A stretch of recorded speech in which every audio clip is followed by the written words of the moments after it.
जेजू बापा लागी आपल्या शिसां खातीर मात्र नाही, ह्या शिसांची शिकवण ऐकून जेजूचेर विश्वास दवरूंक वेच्या सर्वांक आपल्या मागण्याचो वांटो करता। सुवार्थेंत जेजूचे मागणे ताच्या शिसांनी आनी ताचेर विश्वास दवरतल्यांनी एक जावन आसच्याक वत्तू दिता। सुवार्थेकाराचे मोतींत आपलोसो क्रिस्ती समुदाय आसा म्हणून हांगासर आमी समजू येत।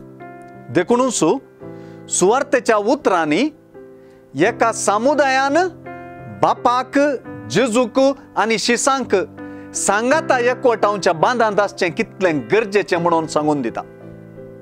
आनीकी स्पश्ट तरान सांगचें तर सुवार्थेकारा प्रमाणे संवसारांत क्रिस्तांवां मदलो एकवट आनी अविरोधपण जेजूक संवसारीन धाडलेलो बापान म्हणलें सत जबरतरान प्रगट करचें हातेर जाता।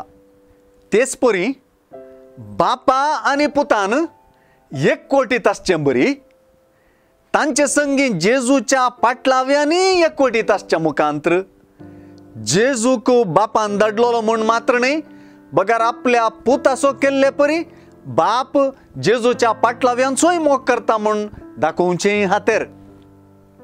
ह्या भावार्थाच्या एकवटांत वांटेली जाल्लीं सर्व जेजूचे महिमेन वांटेली जातात आनी जेजून आपल्या बापाची वळख करून दिल्ल्याचो शेवट ह्या मुखांतर जारी जाता।